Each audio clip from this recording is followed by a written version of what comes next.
lot of people talk about the Gold Cup, but Seattle's the big show. I think there's a little bit more pressure because, you know, you do got everybody watching you. This is where a lot of the racers want to win because there are a lot of racers from this area. I think Seattle is a very technical race course. It's very easy to go in your head, so it makes it pretty exciting. It's the biggest venue, the most visible venue, and it's also hometown for most. Yes, now the boys in their thundering machines have come home. Home to start the big show, the 2005 Chevrolet Cup at Seafair.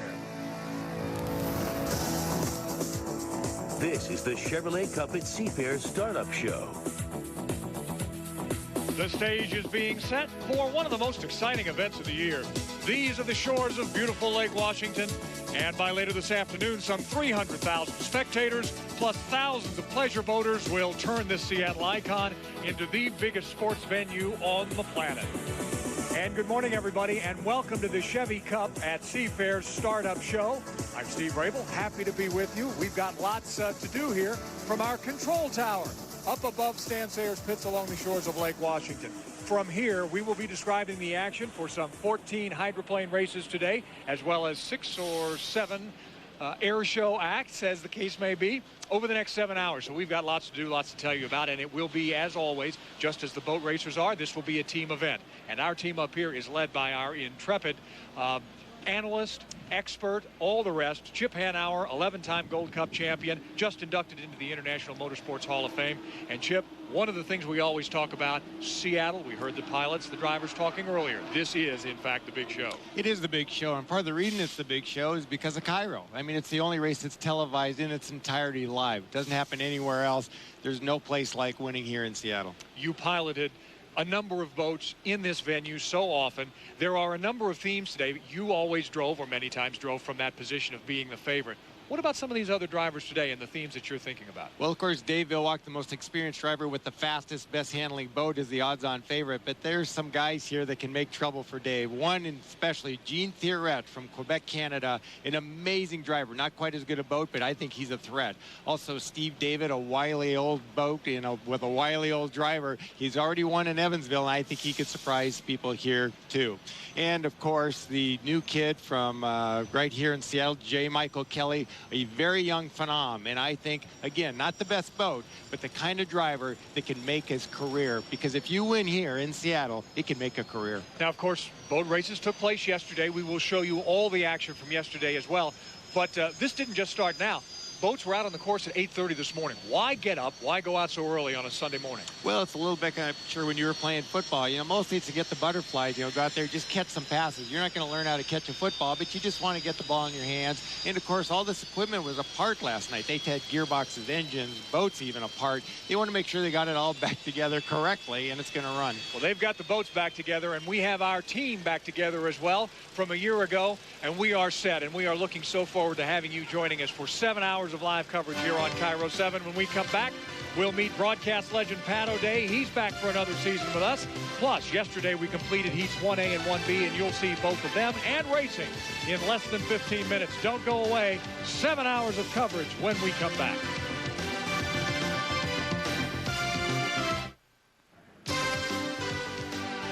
We're back, and you are taking a look now at our first West Marine course update of the day. Right now, calm conditions. Wind, well, picking up just a little bit, and about 65 degrees, just a light chop out on Lake Washington. So far, a pretty good day for racing, and we will be racing here very shortly. And, of course, the man to call all the action for us has been doing so, well, since we've been doing it here on KIRO 7 television. That's a long time. Mike Fitzsimmons has been calling races for more than 30 years on television. He's here, back with us again this season. And, Mike, we're all set for some great, we hope, deck-to-deck racing today. I think we're going to see exactly what you say, Steve. Good morning to you and to Chip and everyone. This is going to be, I think, a driver's race today. It's going to shape up in a very odd sort of way. You know, you've got your odds-on favorite, but you always have that. You've got some real talent that has yet to be heard from, and I think today's the day they're going to drop the glove and show you just exactly what they've got. This is going to be an interesting race course to race on. We've got slightly different rules. We've got typical Seattle weather conditions, gorgeous. The water's going to get rough, though, no matter what the weather, and wind conditions will be an issue as well. So I think this day we're going to see something new happening here on Lake Washington. And you know, it's interesting because there is always so much talk. In fact, we've talked about it over the years. Can boat racing continue? Will Seafair have hydroplanes? Well, a man who's seen a lot of hydroplane racing almost since the beginning. 40 years he has been calling hydroplane races, and Pat O'Day joins us again this year for another Seafair Sunday here on KIRO 7. And Pat, with all the talk, it doesn't matter. The boats are always out here and the fans are always along the shore. Oh, absolutely. Good morning, Steve and Chip. Wonderful to be with you again. And, you know, this icon of an event, as you said, now enters its 54th year. 55 times now we come out here and enjoy this. This brings our entire community together. It's like baking that perfect cake. Every ingredient, from air shows to yachts along the log boom to boat racing, is absolutely perfect. And again today, it's going to be absolutely delicious. All right, Pat, we look forward to hearing from you. We will be talking with Mike, of course, as we begin racing here in just a couple of minutes. We also want to introduce you to the rest of our team members here who will be bringing you the racing, the action, the interviews, the reactions from the pits. Let's begin with KIRO 7 Sports Director Gard Swanson. Thanks a lot, Steve. I'm on the east side of the pits, and the boat to watch is the one going out. It's the Miss Beacon Plumbing. She is going to be a lot of fun. Driven by Greg Hopp. He'll have double duty today. He'll also be driving the Mike's Hard Lemonade boat. For more on the boats just north of me, let's send it over to driver Nate Brown. Nate? Thanks a lot, Gard. I'm over here underneath the U3, and I'll tell you what, they had a lot of problems here this weekend. You know, they put a hole in the bottom of their boat, and they worked most of the night, and they got it ready to go, and they should be ready to rock and roll here this weekend. And up to you, Bill. Nate, I'm on the point where Steve David will be driving the Oberto. He won in Evansville. He's the leading driver in the national points. Also here, Dave Vilwalk in the Elam. Dave won here in the Budweiser a year ago. He'll try to do the same this time in the Elam.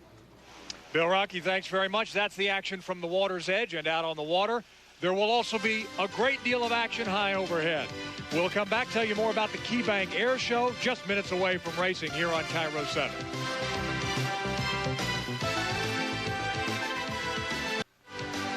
You're watching live coverage of the 2005 KeyBank Air Show at Seafair. Brought to you by KeyBank, your neighborhood bank, and much more for over 50 years. KeyBank. And over the waters of Lake Washington as we speak, the Red Barons Pizza Squadron. Just one of a half dozen wonderful air show acts scheduled today. Some of the other highlights of the KeyBank Air Show, the Blue Angels scheduled for 12 noon. The Red Barons fly again at 2:05, and you'll see the amazing Sean Tucker and Team Oracle at 2:15. So from the water to the air and to the seas, we have it all for you. And Bill Rocky is standing by in the pits with our first big stories of the day. Bill. Thanks. I'm here with Steve David, kind of the calm before the storm right now, isn't it? It really, I mean, Lake Washington's gorgeous, but the Oberto's ready for what's to come. Now you're coming in here leading in driver national points. That's a great feeling. It's exciting. I mean, we're #1 right now, and we're fighting to keep that. Got some great competitors, but the Oberto's just been running terrific. Our crew's done an outstanding job, and this is a critical race for us because Art and Dorothy Oberto live right down at turn 3. That's right, and you started off the season with a win in Evansville. What a great way to start. It put an exclamation point on the whole season for us, and the Oberto every race since then's been just running really strong. We've won some heats, a couple of calls didn't go our way, but we're in really good shape to do very well today. How's this boat running out on this course? Really good. The rougher it gets, the better the Oberto runs. So we're hoping to have like 8 to 12 foot seas out here in white caps. This is the oldest girl in the circuit, so we need a little bit of an advantage. And Oberto now, with the Budweiser out of the picture, is the longest running sponsor on the circuit. The Oberto family and the Oberto company has been supporting race boats now for almost 40 years, and this is their longest running single sponsorship. Steve, good luck today. Steve and Chip, he'd love to get a win for the Oberto family here in Seattle. I bet they would. And, of course, we eat well up here with all the Oberto snacks that have been delivered to us. We've got racing coming up. Don't go away. You're watching the Chevrolet Cup at Seafair right here on KIRO 7.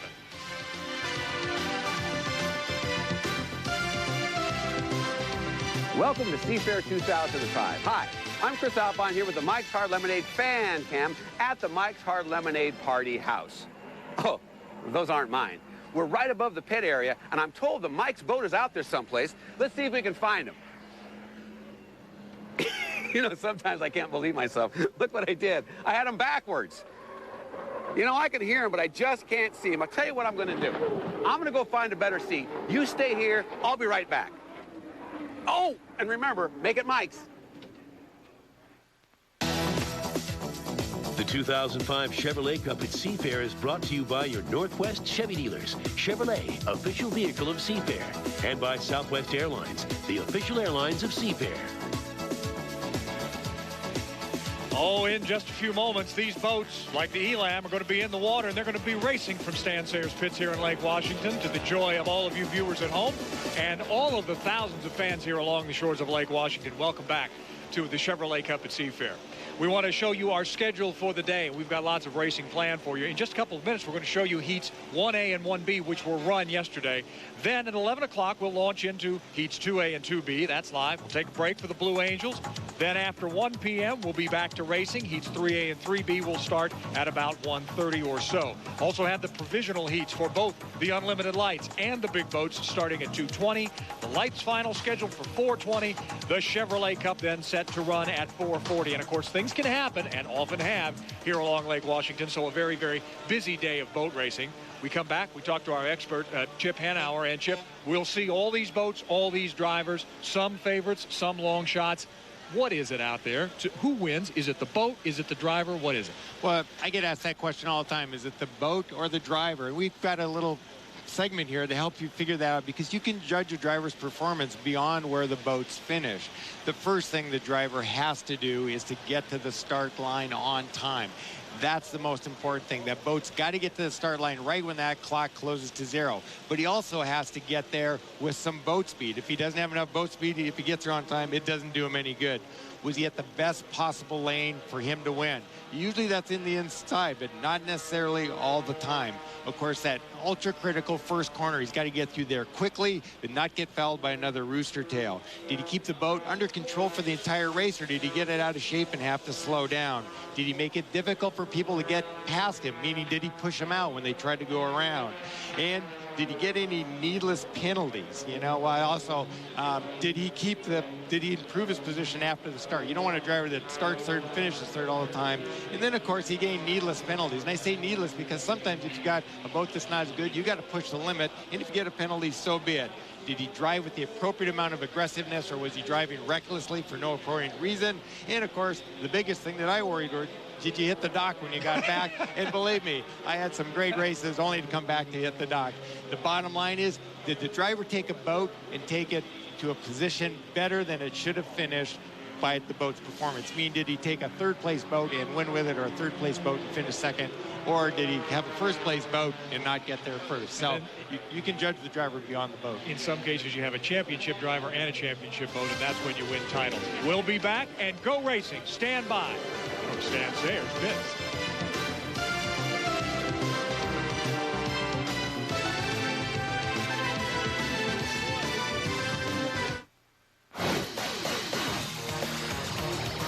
It is now time for the big boats. Unlimited hydroplane action, Heat 1A. And here are your headlines. The boat to beat this year, the Elam, the U-16. Dave Villwalk, a champion driver with 2 wins this season for that boat. But the points leader for the drivers, at least, is Steve David, the Alberto driver. Can he add to his point total today? And how about having Miss Thriftway back in the Unlimiteds? It's all history immortalized by Bill Muncie. Your headlines for Heat 1A. Heat 1A of the Chevy Cup at Seafair is brought to you by Quest. That's our spirit of service. And is presented for Seafair by Graham Trucking. Drivers wanted at grahamtrucking.com. From the draw this morning, here is how they will line up for Heat 1A. Graham Trucking, the U2 boat. Toyota of Kirkland, U3. U6 is Oh Boy Alberto. The Karen Santa Windermere sports boat. The Miss Elam Plus and the Miss Thriftway. Wow, it sounds nice saying Miss Thriftway.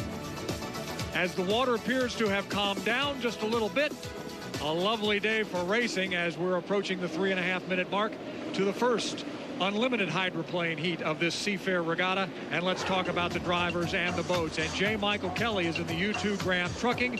The youngster Chip Hanauer, but this guy is a good young driver. You know, maybe one of the best come along a long time. He's very highly touted, but I'm afraid he's in a boat that in my book really doesn't handle very well. Maybe they've got that sorted out. We'll see. The U3 boat is the only piston-powered boat, and Jimmy King is at the controls of this one. Seen Mitch Evans in it for many years, but Jimmy King is wearing this boat very, very well. Had a few mechanical problems, but right now it's dialed. This boat looks good. Nate Brown, you know Jimmy King, you know all these drivers. Can he win in this boat? Oh, you bet. But right now, you know, a Toyota Kirkland boat has had some problems with the propellers, so they put one of those grenades back on again, modified. So let's see if it stays in there this time. Looks good, that piston-powered machine out there. The U6 won the first race of the season, the Alberto boat, and Steve David is the leading driver points-wise. David has always been a fine driver, Chip. He's a great driver, and we want to explain that the points championship for the driver and for the team are separate. So because of J.W. Myers being replaced by Dave Villwock, Steve David is leading the points championship and would love to be the driver's champion at the end of the year. Your sports boat Northwest, the U13 boat, is the Gold Cup winner from this year. Terry Troxell at the controls, new owner to Unlimited Hydroplanes as well. That's right. Dave Bardish bought the boat, entered it in the Gold Cup just to go racing, and wound up winning the thing. He was batting 1,000 until the boats came west and had a problem over in the Tri-City area. But now Mr. Troxell apparently has himself a new gearbox that's good for this course, and we'll see if that makes a difference. The U16 Miss Elam, some people call him Darth Vader. Just call him champion because he is the finest driver in the field. Dave Villwock is back.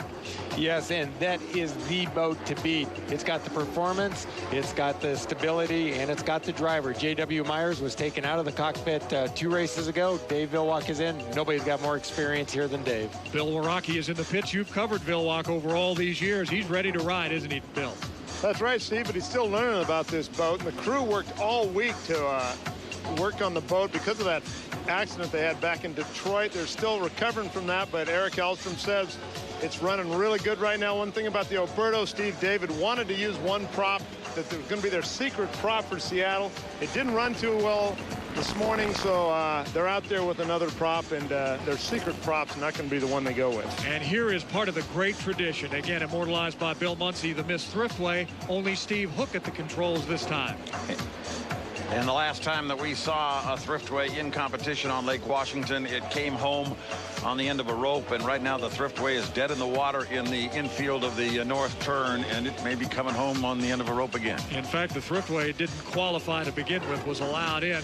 What does it sound like, Pat O'Day, to have the Miss Thriftway running again? Oh, it's such a thrill. It's part of the heritage of boat racing, that name Thriftway.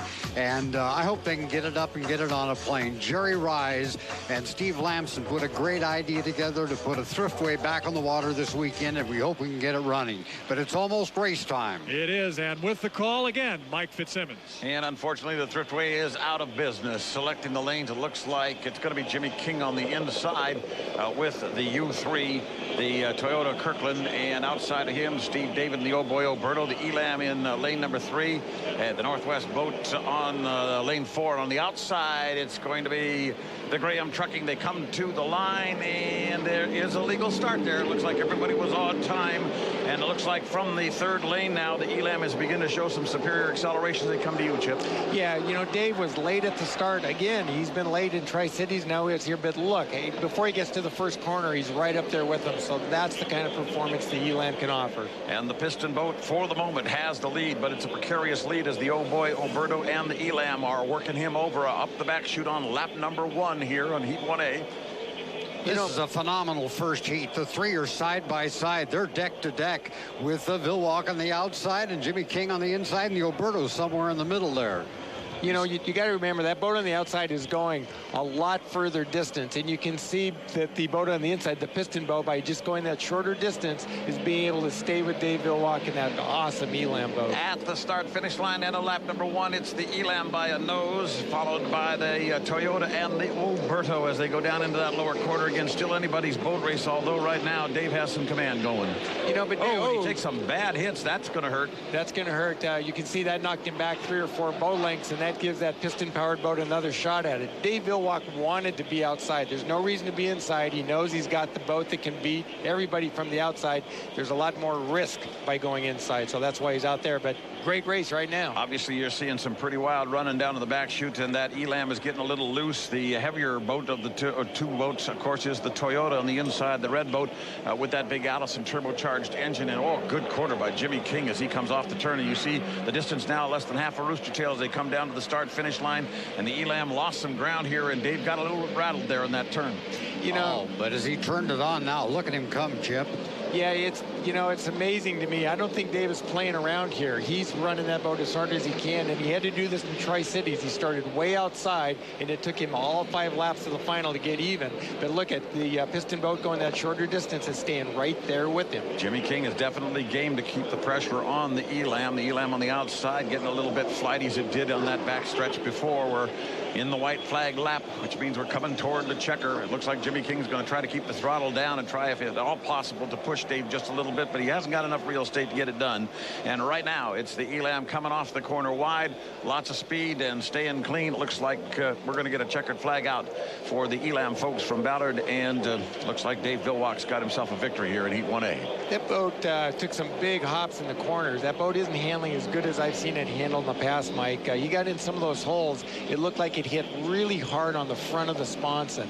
I tell you what, when you're driving one of these boats and the front of that sponson gets in the water, it's almost like somebody puts the brakes on. You just get thrown into those belts. It really can stop these 6,000-pound boats. Hats off to Jimmy King, though. He pulled a great start, and he had that Allison running good out there, but I'm not sure anyone can match up with Vilwach here today. I think that's the question of the weekend. Can anybody beat Dave Vilwach, and can Dave win from the outside? I've also seen maybe some rustiness on Dave's part. In the Tri-Cities, in the final heat, he was late. He was outside. He was outside here again, but he was late again. So maybe Dave needs to work on those starts and get back up to speed. The confidence builder, though, is that he has a lot of boat speed and a chance, particularly in the final heat, when you have extra laps, to be able to reel them in like he did over in Tri-Cities. All right, Elam, the orange boat, is your winner, going through a cool-off lap now up on the bridge corner. And the second place boat was the one that's actually out in front of him right now, and that is the Toyota of Kirkland with Jimmy King driving. The Oh Boy Oberto finishes 3rd, and 4th overall goes to the Sport Boat Northwest. The big lap was Vilwach in lap 2 at 139.042 miles an hour. That's when he overtook him. You know, we had all those pleasure boats came back to the log boom after the Angels flew, and interestingly enough, that caused a bit of a problem there for that corner. It was pretty choppy down there, pretty bumpy. It was, and when you're going on the outside to stay even, you've got to carry maybe 5 to 7 miles an hour faster than the guy on the inside. So when you hit those holes, it really affects you. Let's head down to I was going to say, Pat, just a second. Let's head down to the pits because we've got Nate Brown, who's got Ed Cooper right now to talk about his U3 boat. Nate? Yeah, Steve, I got Ed right here. He's bringing him back into the pits right now. You know, you can't see anything when you come off a plane with this thing, and Ed, you did a great job getting him back this far. You know, I'll tell you what, your driver did a good job starting inside lane, and watching Dave like this. If you can put the high horsepower thing in there with your better prop, and you can make a start like that on Dave, you have something for him to final, don't you? Well, we had a really good start. You know, that's one thing that Jimmy King's been doing a really great job of driving the Toyota boat. We get him to the right place, and he takes it from there, you know, and he did a really good job. I think you see, though, the Elam boat's got a lot of speed. Oh, without a doubt. But, you know, you've been fighting some gremlins with those busted props, and I was really happy to see it live that time. No happier than I was, I guarantee you. And we've got a little something we're working on, you know. Hopefully we'll have something in the final. Oh, I know you do, buddy. Thank you. All right, Nate, thanks very much. We see the Elam boat has come back to the finger pier here at Stan Sayers Pits. For those of you who've been down to this complex, you know it's a very crowded place. Lots of boats, lots of people, but always a place for the Elam, and first place finish for Dave Vilwach. You know, docking these boats isn't as easy as it looks either. And the guy that seems to struggle with it more than anybody is J. Michael Kelly. He cannot seem to get the boat to the dock to save his life. But Dave brought it up there and parked it like a pro. And our Bill Rocky has Dave Vilwach down on that finger pier right now. Rock? All right, Dave, you stayed outside there a little bit. By design? Yeah, trying to take care of the equipment. You know, Miss Elam's got a great running boat. Hey! Thank you very much. Good and race. we did so with the wings. Yeah, thank you very much. You got the Swedish Air Force wings right there. You got to like that. That was a good heat for Dave, wasn't it? That was good, yeah. Okay, Dave, you're still getting used to the boat here. It's still a learning experience for you, even though all the years you've driven, right? Yeah, we're working on, the crew is working real hard together, you know, just trying to come up with a great race boat, and I think they did, you know. Qualifying is qualifying, and that was fun to go fast, but racing's a whole different animal. You see how close the racing was when, you know, an actual racing heat was run. How different is this hull to the Budweiser? What are the differences? Well, it's all different, you know, and Eric and the Elstrom family and the entire crew, you know, they built their own race board and they set it up their own way. And it's different from the Budweiser boat, but you know, it's kind of nice having those. It's kind of nice not having those pesky Budweiser guys around. I tell you that. They'd be a hard race too. Coming from you, that's interesting. All right, Steve. Dave's got a win in 1A. I think interesting would be one way to describe it. Thanks, Rock. Let's go to Nate Brown. He's got Jimmy King from the Toyota of Kirkland boat. Nate, are you there? Yeah, I'm here. There we go. Hey, got Jimmy King and a great start. Obviously on the inside of Dave. Anytime you can do that, that's awesome. It's where you got to be in this race course. But boy, you need some more pedal on that baby to get some shoot speed out of it. Yeah, we kept pushing, but it kept stopping at the same point for us. But I mean, you know, the U3 Toyota boat's doing awesome. We got 3 more miles an hour to find. Maybe you've been doing this longer than me. Maybe you got it somewhere for me. You'll get it. You'll get it. Stay inside of Dave, and you got it. That's the idea. Thanks, Nate. Here are your official results now from Heat 1A. The Miss Elam Plus taking first place. Dave Villwalk at the controls. Toyota of Kirkland boat second. Third place goes to the Alberto boat, Steve David at the controls. And there you see how they finish up the rest of the way. Let's go to the presentation stand for the awards for Heat 1A. Welcome to the Chevrolet Cup Awards presentation. Here to present the awards for Heat 1A from Graham Trucking, Rob Graham. Hi, I'm Rob Graham. You said that, didn't you? On behalf of Graham Trucking, I'd like to present this award to Dave Villwalk and Elstrom Manufacturing, Elam. What an honor here in Seattle. What a treat that Sven and the Elstrom family would ask me to drive their boat. And it's just a treat and an early Christmas present. And thanks to Rob for all the things he's done to support boat racing. He supports a lot of them around here. And believe me, this race wouldn't go on without him. Thank you. Heat 1A of the Chevy Cup at Seafair has been brought to you by Quest. That's our spirit of service. So again, Dave Villwalk getting off on the right foot yesterday. Much more racing, though, to come. Piston boats galore, the lights, the air shows. Oh, my, we're just getting started. Come on back.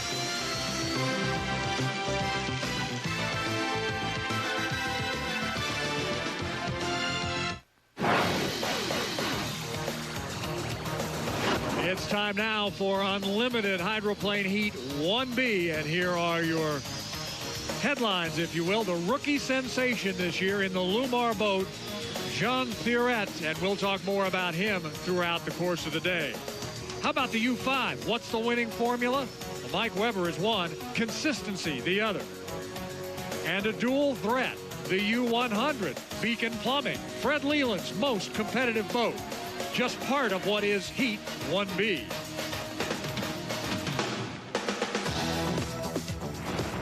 Heat 1B of the Chevy Cup at Seafair is brought to you by esurance.com, instant online car insurance, and is presented for Seafair by the Seafair Race Team.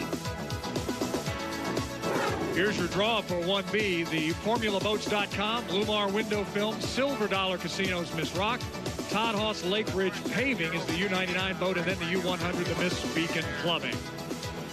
Water churned up out here on the course at Stan Sayers Pits, just under 4 minutes before we go racing. Some of the boats already out here, starting to warm up and queue up. Let's talk about these drivers and these boats, starting with the U5, the Formula boat, another new owner, and has been in every final this season, Chip. And Mike Weber is one frustrated race driver. He comes from a great racing family out of Detroit. You might remember his brother Mark Weber was here a few years ago, but the boat just doesn't have it, so Mike is very frustrated.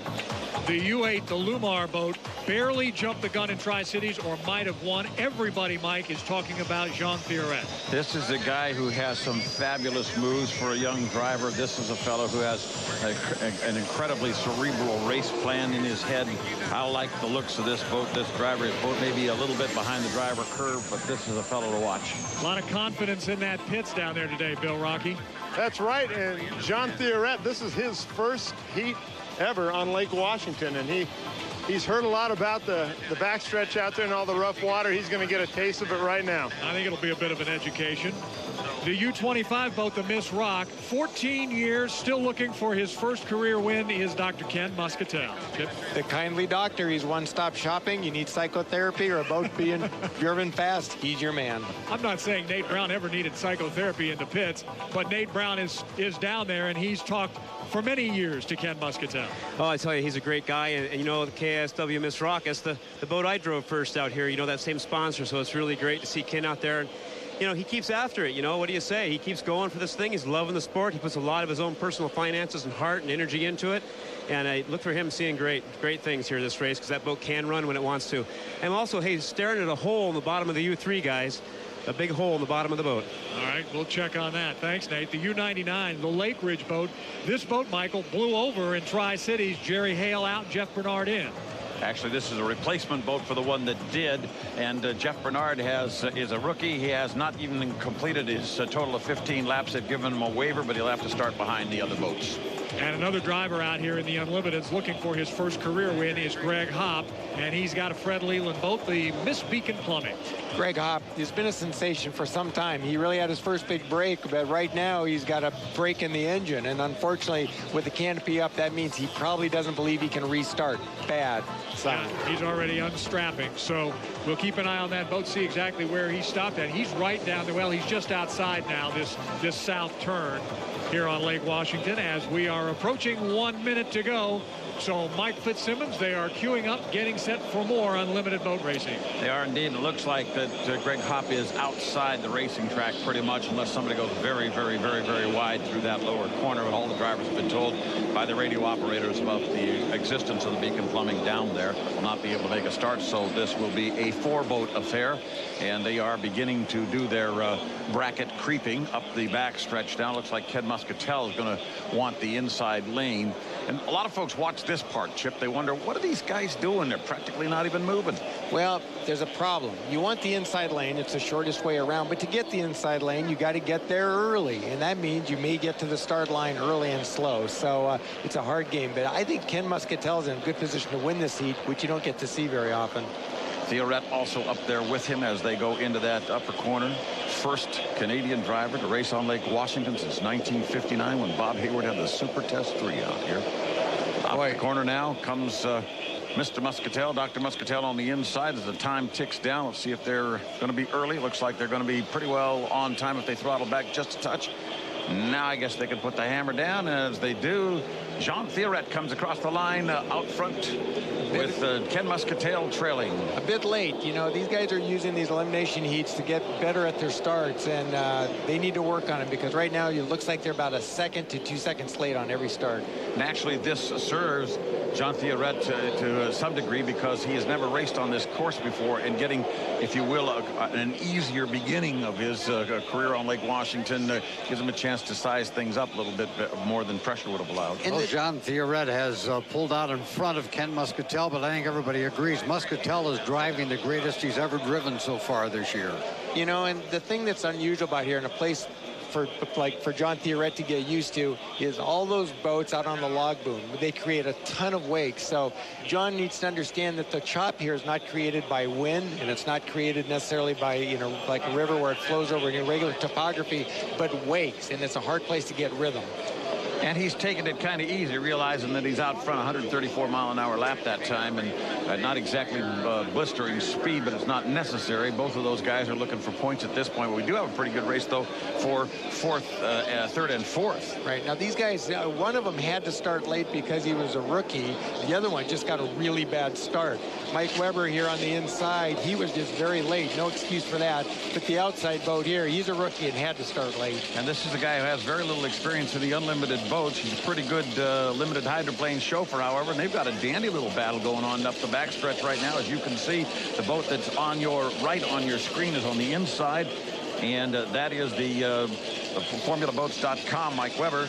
And now we reverse field so that you see the inside boat, which is the Lake Ridge paving, and the outside boat, the Lake Ridge paving. However, as they go into that turn on the north side by the bridge, they're still got a dandy deck on deck going up there. Well, this rookie, this boat on the outside, he's doing a good job, and he's leaving a lot of room here. The reason he's leaving that room is because he is a rookie. He doesn't want to get too close and, you know, foul that other boat. So going as wide as he is, he's doing a very good job. Yet on the other hand, the adrenaline's running. I mean, this is his first competition in unlimited hydroplanes, and he's realizing that he's he's able to race. He's working with a more experienced driver, a driver he has a great deal of respect for, and Mike Weber. He's doing a very credible job, and he's making the boat go fast. He's giving Mike plenty of room, but he's not letting Mike run away from him. So I think later on in the day, he could be a threat for maybe a 3rd or 4th place finish. As they come up the backstretch, your leader is going to come across the line to pick up the checkered flag now, and that is Jean Thierret, French-Canadian from Valleyfield, Quebec, across the line in the Lumar Window Films. And Mike, I am so excited about Jean Thierret being in this sport. I've wondered for 10 years why no one's given him the opportunity. I think he's one of the finest race drivers in North America. He's won the Grand Prix National Championship over and over and over, and I think he is a phenomenon. Ken Muscatel, second. 3rd place is still in question as the two come to the line. Is it going to be the rookie or the vet? It's the veteran by a boat length. Well, I say that rookie did a very good job. I hope you get a chance to talk to him. I'd love to hear what his first reactions are to his first race here on Lake Washington. 3rd place, that boat right there on your screen, theformulaboats.com with Mike Weber. And 4th place goes to the Lake Ridge Paving and the rookie Jeff Bernard. You know, you and I, Mike, have talked about John. What do you see in John? What I see is a guy that has a lot of smarts, but he also is very aggressive. He'll go after the guy, as he proved in Tri-Cities. And that is the sign of a real strong boat racer. And as you know, Chip, I mean, I put you in that same category.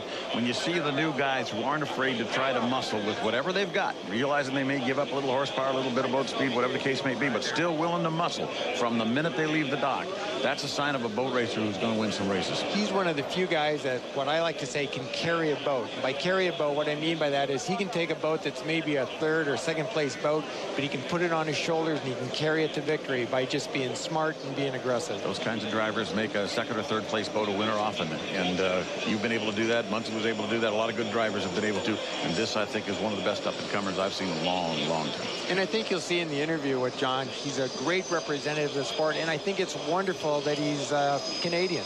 You know, he's a star in Quebec. Boat racing in the Quebec area is huge in the province of Quebec, and he is a superstar in Eastern Canada. Grand Prix driver extraordinaire and big name back there for sure, and possibly the Unlimiteds may have a full-fledged race there next year. We're hoping that will be the case. I tell you what, last week in Tri-Cities, he gave Dave Villwock some nightmares. And Nate Brown continues on down to the pit, so let's head to Nate, talk to crew members of the winning team. Nate? Crew members, heck, this is the girlfriend of Ken Muscatel, a gorgeous Heather. What do you think about Ken out there risking his life and limbs and everything doing this thing? I think it's very cool as long as he comes back in one piece. Doesn't get hurt. He's tried to land this thing any number of ways this year, and he's always been able to do that. But it's great having all your help down here, and Ken did a great job starting that time. Inside lane's where you got to be. Inside lane, that's right. Just be supportive. That's all I can say. All right, Steve, that's it from down here for now. Back up to you. You're supposed to talk to crew members and to drivers, Nate. First thing he does is go after the girlfriend. Well, not only that, but he goes after a driver while the driver's out in the race course, so he can't defend himself. Nate, you should be ashamed of yourself. Well, they are going to give a little tow there to the Miss Beacon Plumbing. That one is going to need a little help getting back to the finger pier. However, we've got all the winners. They are all back here, or the winner, the Lumar boat, along with the Miss Rock, Ken Muscatel. There's the Lumar boat. And guys, we talked about Jean Thierret, and as he's coming in here, we should probably also mention, here is a guy that watched his brother die in boat racing accident, and so for him to be as aggressive and as skilled as he is, it's kind of interesting. Yeah, his father gave his older brother a start in boat racing. His father was a racer as well. John was there when his brother was killed, and you would think his father would try to discourage his second son from racing, but no, he's been supportive of John all these years. I also wanted to say the Fred Leland group's having a rough time. They're 0 for 2. The Thriftway boat didn't get started, and Greg Hopp and the Beacon Plumbing boat didn't get started. But the Lake Ridge did get finished and scored, so they're actually 2 for 3. I'm sorry, you're right. And it's the rookie that brought it home for us. That's the young kid. All right, now down to the pits, and we can start talking to the drivers who've just returned from Heat 1A.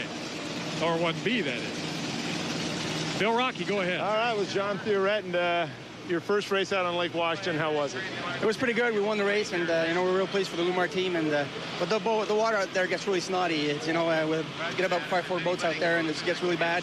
We had a good start, third lane, but that was good, and we're happy. And it has to be exciting for you, because I'm sure you've heard about Seattle growing up in your racing career, and now you're finally here. This is kind of a special moment for you. Most definitely. This is hometown race for Bill Wurster and the team, and Seattle is like winning the Indy 500 out of the NASCAR. So we haven't won it yet, but we've got to start this weekend. We've got some 400 points for qualify for the final, and the boat ran fine, so we're really pleased.